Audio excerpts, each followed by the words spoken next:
Introduction. The word opera comes from the Italian phrase opera in musica, which means work in music. It stands for a theatrical work which is made of a dramatic text, also known as a libretto, which has been set to music and involves a stage that requires beautiful sceneries, flamboyant costumes, and solo as well as choral singers on the stage, who are backed by a group of instrumentalists who play offstage.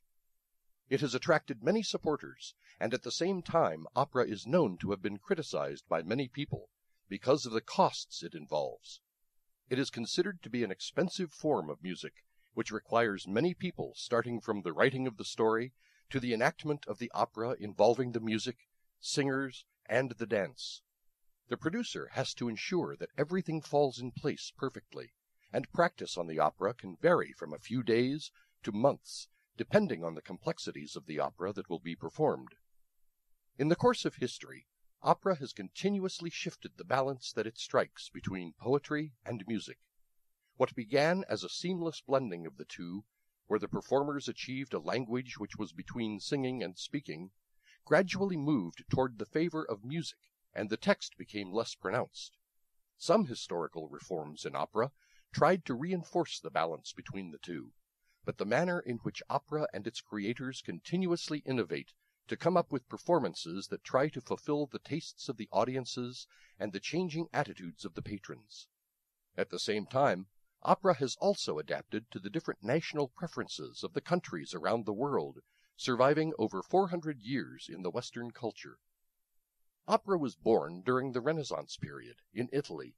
It was primarily a mode of royal entertainment for the kings and queens of the 16th century. Elaborate presentations were made to celebrate royal events which allowed the kings and the nobility to brag about their wealth to the royal people, as well as the foreign dignitaries. Using flamboyant costumes and spectacular effects, opera became a favorite means of alluring people to enjoy the time they spent celebrating an event. Most of the themes around which the opera was created were taken from classical mythology of the Greeks and Romans.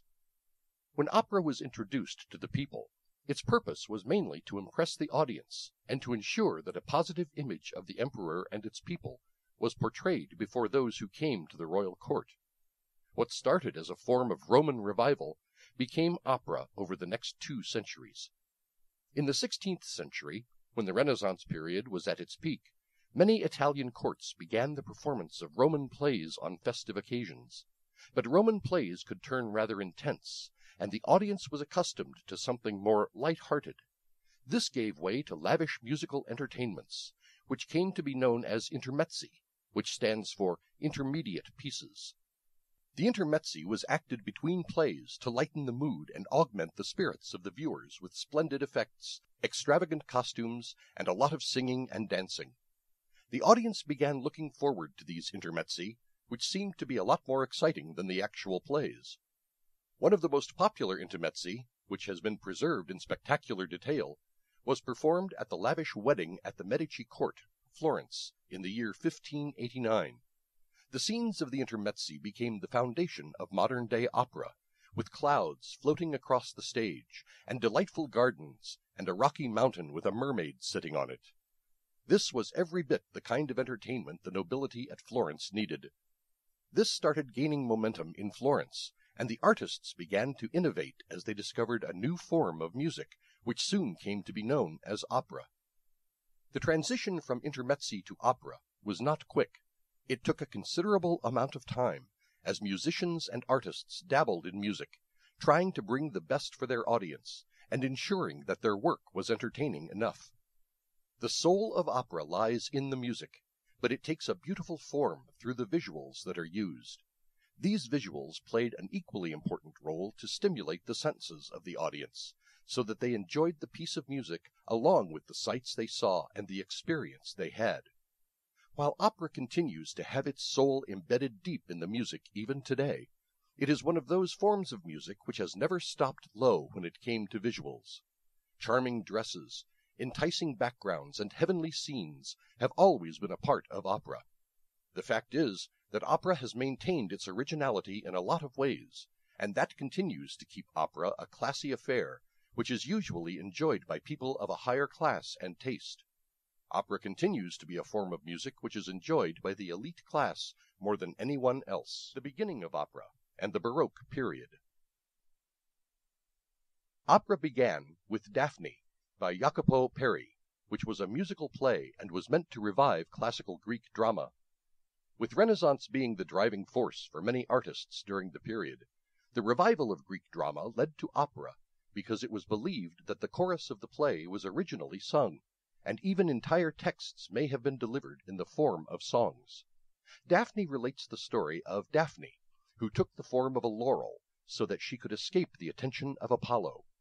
The entire enactment is full of drama, music, and songs. Sadly, Daphne is lost, and we have no means to find out the details of this opera, which is considered by many to be the first opera created in the world. Peri did write a second one, known as Eurydice, in 1600, which has survived. Eurydice was performed at Pitti Palace, Florence, as a means of entertainment on the occasion of the marriage of Maria de' Medici along with Henry IV of France. When Eurydice is considered to be the earliest opera that has survived, it is Claudio Monteverdi's Orfeo, which has gained a lot of popularity in the world of opera, and is considered to be very popular even today. The plot is beautiful, and the enactment is splendid. With Orfeo becoming a favorite quickly, Claudio soon became famous in the region. It is said that Orfeo was Claudio's first attempt at opera. This opera was first presented at the court of Mantua in 1607, before the Lent began. At that time, opera was fairly new to the world, about 10 years old, and its freshness made it welcome, and the visual effects added to the beauty of the music. Though Orfeo, the story of Orpheus's love for Eurydice is displayed, and how he goes to the extent where he is willing to descend to the underworld to bring back the love of his life. Orpheus's parts were sung by a castrato. Today, Orfeo remains a favorite for many opera players, and it continues to be played on the stage every now and then. The astounding effect it has on the viewers makes opera singers choose it for the stage time and again. After the death of the Duke of Mantua, Monteverdi became Master of Music for the Venetian Republic. As Master of Music, Monteverdi primarily composed sacred music, which was used in the recitals and performances at St. Mark's. His popularity in Europe is mainly owed to these compositions, which quickly spread through the continent. The citizens of Venice found no reason to restrict the beautiful music performances to the aristocratic classes only. This led to the opening of the first public opera house in Venice in the year 1637. It was named Teatro San Cassiano. Monteverdi had turned 70 by this time, but his love for music, especially opera, had never died. With an opera house in the city, he began working on new opera pieces. The two that survive from this period are considered as masterpieces in the form till this day. The first one is named Il ritorno di Ulisse in patria, which means the return of Ulysses to his country. This piece was premiered in Teatro San Cassiano in the year 1641. By this time, a second public opera house made its appearance in the city. It was grander than the first one, and it was named Teatro Santi Giovanni e Paolo. In this opera house, Monteverdi's second piece, known as L'Incoronazione di Poppea, was premiered in 1642. Monteverdi is known to have turned the manner in which people listened to vocal music. Certain accounts mention that people even cried at some of the operatic performances which were created by him. Venice is considered to be the place from where opera's fame spread to the world. The people of Venice considered it to be a great form of music, and opera was brought to public notice by the many opera houses in Venice. It is known that Venice had 7 opera houses in the 17th century, a time when opera was at its most nascent stages and required a platform to launch itself. One of Monteverdi's pupils, Francesco Cavalli, gained a lot of popularity as an opera composer during his era. He created over 24 operas between 1639 and 1669, and his compositions became famous in the Venetian opera houses. One of his most renowned works, Inglazione, which translates to Jason, which was composed in 1649. Cavalli's most notable competitor was Pietro Antonio Sesti, who also composed over a dozen operas, out of which Orontia, 1656, is the most popular one. The Baroque period lasted from 1600 to 1750. During this period, many other composers began to rise once opera gained popularity. Other composers who are known for their compositions are Antonio Sartorio, Giovanni Legrenzi, and Antonio Vivaldi, who was popular in the early 18th century. Vivaldi has 49 compositions to his credit, but most of his work is lost. One opera was popular enough, and many composers began creating operas. The publications of opera ceased, and the patronage extended by the aristocracy ceased to exist. Most of the opera lasted for just one season, and they were quickly replaced with new operas created by composers. These operas were short-lived, and this is why most of them have been lost. Recover and revival of these opera work gained pace in the late 20th century, and some of the operas, especially the works of Cavalli, were found at this time. The Venetian operas became an extravagant affair, where the composers focused more on the solo arias and the duets than the choral singers. This was contrary to the Florentine opera style. In addition to this, the number of arias increased from 24 to 60, and the Venetian opera gained its own distinctive persona as opera developed in the Baroque period. Other Italian cities quickly took to opera too, especially Rome, where there were many wealthy patrons who were willing to sponsor the composers. Some of the most popular Roman composers were Stefano Landi, Domenico Mazziocchi, and Luigi Rossi. The Roman composers were strongly influenced by the Florentine opera styles, but they gradually diverged from the style as they experimented with the arias and recitatifs, striving to strike a better balance. Like the Venetians, the Romans added comic acts to tragedies to lighten the opera. They chose to make the recitatifs less musical and more speech-like. The Romans did not allow women to sing on the stage, so female roles were taken up by the castrati. Opera was also popular in Naples, where the first opera house of the city, Teatro San Bartolomeo, came up in the mid-17th century.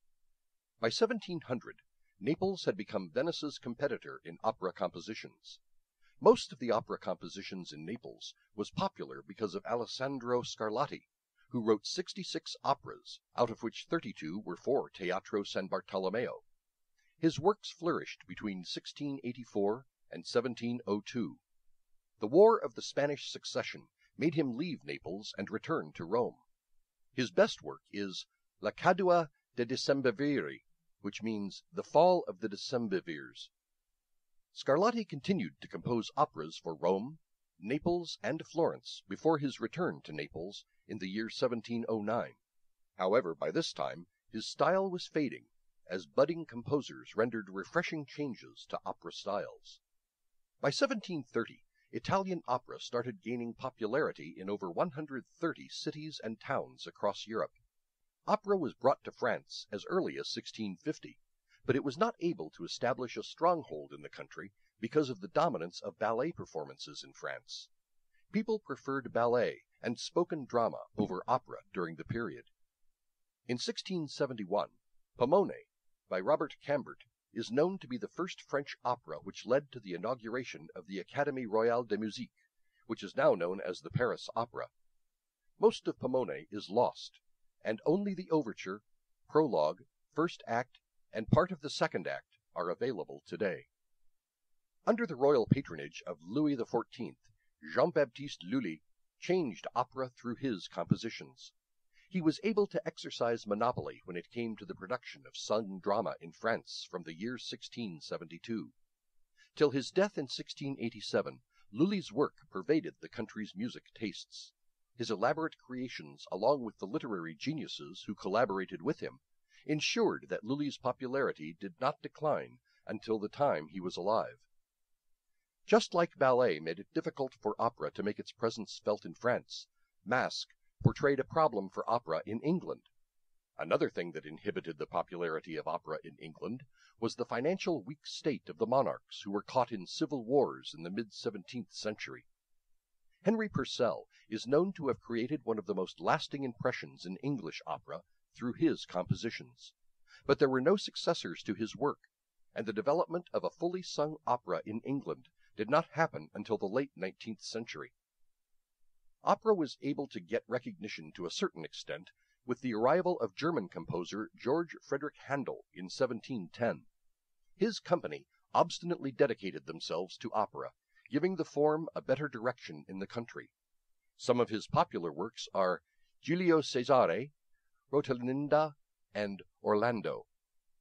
Handel assembled some of the most famous sopranos and castrati in his company, so that he can create a sensation among the audiences. But tastes were changing, and people began to move away from his style of opera, which created an economic problem for Handel. The composer took to the creation of oratorios, which were set to biblical texts in English. These were found to be appealing for the Protestants, and opera soon became a thing of the past for Handel. His works were later revived in 1920s, and toward the end of the 20th century, these compositions became the most popular ones in English opera. In Germany, opera was introduced by the Italian composers who resided in the country. Abbe Agostino Steffani was a Venetian who helped in spreading word about the opera in Munich, Hanover, and other places in Germany. Starting with the production of Marco Aurelio, Steffani composed operas for 28 years. He fused different styles, which included both French and Italian styles, to come up with a style of his own which was later used by many other composers who composed opera away from their home country. It was a sort of international Italian style, which became so popular in Germany that even the German composers were influenced by the Italian style, and they also used Italian texts. Johann Theile, a pupil of Schütz, is accredited with the creation of some of the early operas like Adam und Eva, which inaugurated the first public opera house in Hamburg, Germany. Reinhard Kaiser created some of the most notable operas in the early 18th century for the opera house in Hamburg. His complete work consists of over 60 operas, out of which a meager 19 operas have survived. He was a great influence for George Frederick Handel, who worked in Hamburg for a brief period of time before going to Italy and then to London. Reformations leading to the Grand Opera. The Baroque period ended in 1750, by when opera was an established form of music, and it had many supporters across Europe. However, the different styles in which opera was being popularized gave rise to a polemic war which was a showdown between opera seria and opera buffa. In layman terms, the styles which existed between French and Italian opera was the cause of the rivalry which seemed to have reached national sentiments. At a time like this, Jean-Jacques Rousseau, who was a leader of the Italian faction, staged a single-act comic opera, Le Devin du Village, which translates into The Village Soothsayer. It was staged in Fontainebleau, France, and it blended both French and Italian styles to perfection, which helped in pleasing people in both the countries. Rousseau's work influenced many composers who wanted to achieve the same effect that Rousseau had on the public. One of the most popular composers who followed into Rousseau's footsteps were François-André Danican, who was known as Philidor. He was also a splendid chess player. He wrote 20 opera comiques. Belgian composer André Gritti was also one of the finest opera composers of the period. He was able to strike a perfect equilibrium between the two styles. He composed operas for almost 30 years, which was during the period of the French Revolution. In Paris, Etienne Nicolas Méhul was taking the opera audience by storm with his flexible forms of opera, which included a variety of operas that encapsulated different sentiments, starting from light-hearted comedy to romance to chivalry. Méhul was able to influence many composers of the Romantic period, which started in the 19th century. This reform began with a level of dissatisfaction arising among people who did not find the dominance of opera seria to be very delightful. So gradually, a movement toward a genre which somewhat resembled Rousseau's efforts began to be noticed. Thomas Treta and Niccolo Gemelli are two composers who began using a technique which is referred to as recitativo accompagnato, which means the recitatives are accompanied by the orchestra. They also promoted the use of ensembles and choruses, which had diminished in purpose in opera seria. Christoph Willibach Glueck is known to be one of the most historically recognized figures who is associated with the 18th century opera form. He had a lot of composers who claimed that they were his legitimate successors, and some very important opera composers were influenced by his works and used his compositions for inspiration. Gluck's compositions were a synthesis of the French and Italian styles of opera. Gluck had greatly inspired Méhul and Mozart, and Italian composers who were inspired by him include Antonio Salieri, who is known to have imparted lessons to Ludwig van Beethoven. Other Italian composers influenced by Gluck were Niccolo Piccini and Antonio Sacchini. While most of Gluck's operatic compositions were the usual librettos influenced by Metataccio, he gradually began absorbing the French opera styles during his stay in Vienna in 1750. With the help of Conte Giacomo Durazzo, who was the superintendent of the Imperial Vienna Theatre, Gluck was able to absorb the example of Jean-Georges Noverre, who was considered to be one of the most popular French dancer-choreographers of the time. Noverre wanted ballet to be more than just a collection of episodes which did not bear connection to each other. Durazzo also began an anti-Metatasian movement, which attracted the poet Ranieri Calzabigi, who later wrote 3 librettos for Gluck. Calzabigi is also known for drawing up the renowned dedication of the publication of Alceste in 1769. This dedication played a pivotal role in the operatic reform. According to it, the true office of music was to serve poetry, which was being mired by the manner in which the florid da capo arias were being written. Gluck tried to restore opera to its true function, which was drama set to music. These ideals are seen primarily in the opera Orfeo and Eurydice, Alceste and Paradis, and Elena. While these were Italian operas which were staged in Vienna, Gluck reconstituted the first 2 operas to French librettos for the operatic audiences in Paris, making the 2 operas statelier and resonating an influence of Rimbaud in the compositions. In Vienna, the Italian opera buffa was a strong influence, and many Austrian composers were also inspired by it. A notable composer of comic opera in the 18th century was Karl Ditters von Dittersdorf. One of his most popular works was Doctor und Apotheker in 1786, which translates into Doctor and Apothecary. But his work was eclipsed by the compositions of Mozart, for whom Vienna proved to be an important center. He became one of the most renowned masters of opera, which was considered to be one of the most prestigious forms of music of his time. Mozart had started writing music at the early age of 10, and by the age of 25 he had composed his first opera, Idomeneo, in 1781 in Munich. His first work reflected the combination of opera seria and Gluck's inspirations, along with tragedy lyrique. Today, Idomeneo is seen as one of the most popular examples of opera seria composed during the late 18th century. A year after Idomeneo, Mozart composed an enchanting Singspiel, which won over the hearts of his Viennese audience and helped him establish his reputation in Vienna. The name of the opera is Die Entführungsausdem Serial, 1782, which translates into the abduction from the seraglio. The style of music, the depth of the sentiments that fills this opera, and the beauty of the story had everyone awestruck. It also includes a soprano aria, which is considered to be one of the most difficult sopranos till this day. Mozart's works continued to gain popularity, and his next work, Le Nozze di Figaro, 1786, which means The Marriage of Figaro, is a notable piece of work for the elaborate music and the fast-paced ensemble finales, which helps in adding a certain amount of thrill to the comic situations. The opera tells the story of Figaro, who is a character created by Pierre de Beaumarchais. Figaro is considered to be a crafty servant who cunningly outwits his master, who is an aristocrat, in the game of love. His next opera was commissioned by an impresario. It was for the National Theatre in Prague. Mozart's Don Giovanni was based on previous works of Don Juan librettos and plays by other writers.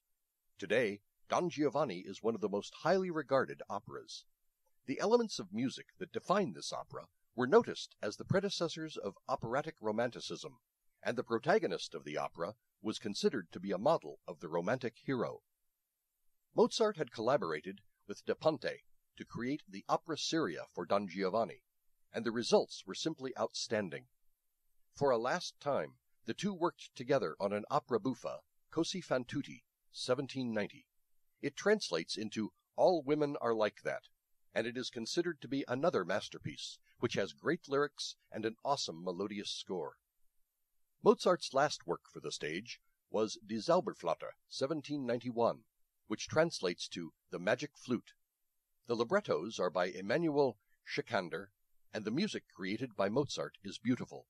It adds a lot of meaning to the different characters in the opera, and gives the opera a great sense. Audiences have enjoyed listening to such beautiful opera productions even till this day. Beethoven's Fidelio, 1805, which was revised in 1806 and then 1814, is another example of an awesome composition which was a lot more than a singspiel, and had a lot of meaningfulness in the beauty of the music created. Fidelio has a grandeur to it, which comes through its music, and the splendid story about Lenore, who is disguised in the form of Fidelio, so that she can rescue her husband from incarceration. The theme along with the music that accompanies it is admirable, and it has ensured Fidelio an important place in the history of opera. In Italy during the first half of the 19th century, some popular composers were Simon Mayr, Gioacchino Rossini, Gaetano Donizetti, and Bellini. All of them had different styles, but they all played their part in inculcating the love of opera among the audiences in Italy, where opera was born. Their varied styles and the numerous compositions made them popular, and they had some masterworks to their credit too, which are considered great till the present day. Grand opera and contemporary works.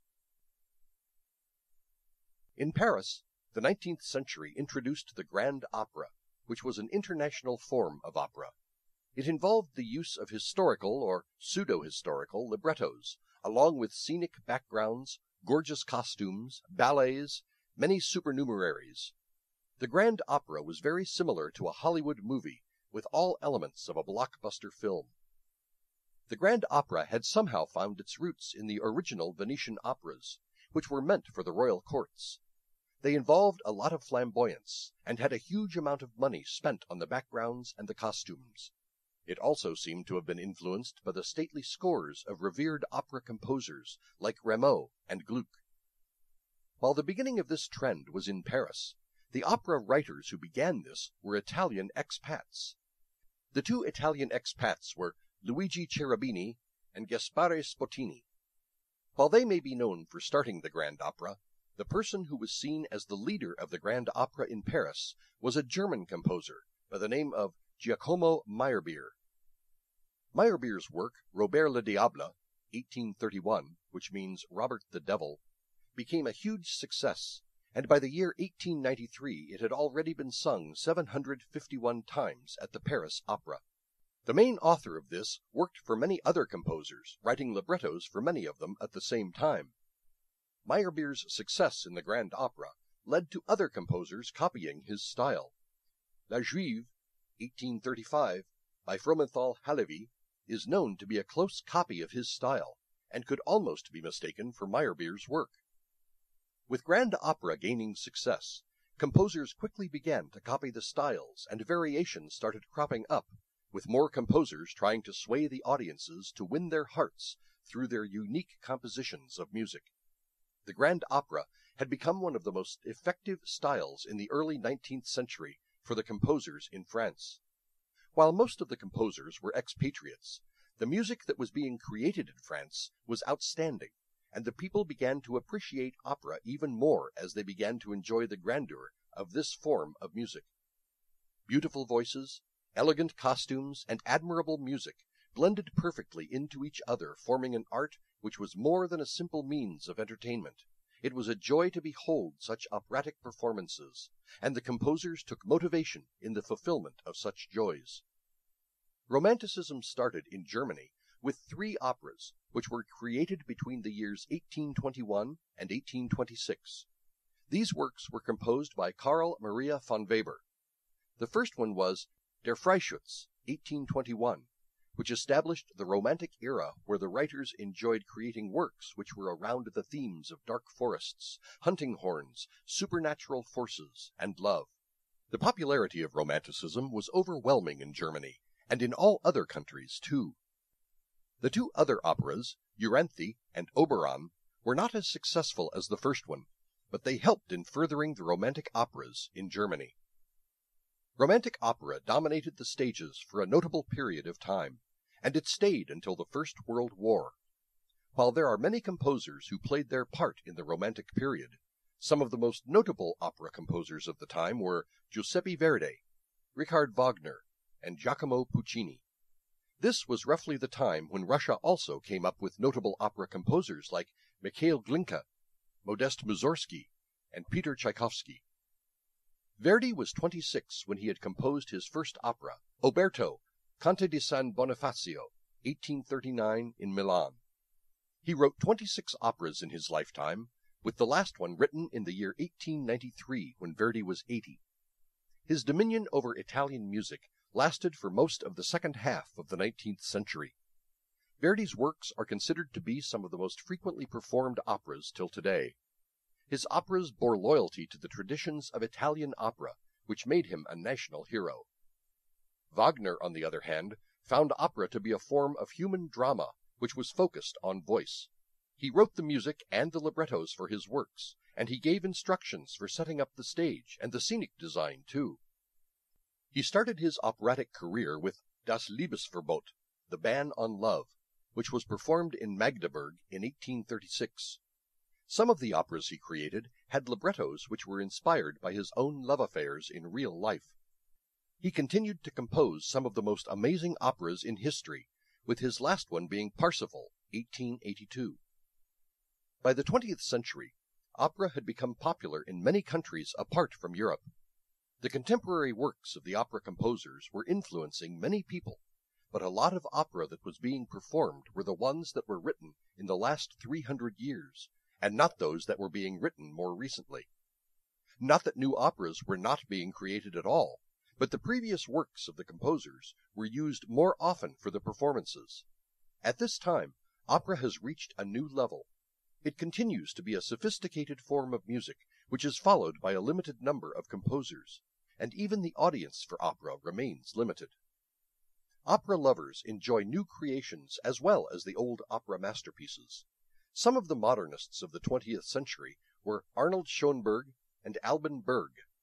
Benjamin Britten and Dmitri Shostakovich were prominent in the mid-20th century, while the most recent composers of the time are Philip Glass and John Adams. Each of them introduced their own innovative ideas in the world of operatic music, as they tried to win over the hearts of the audience and make a niche for themselves in the world of opera. There have been revivals of previous works and new creations which continue to form the path for opera and the many variations created by it. Opera continues to remain a form of music which can be molded into different styles to suit different nationalities and to further new causes.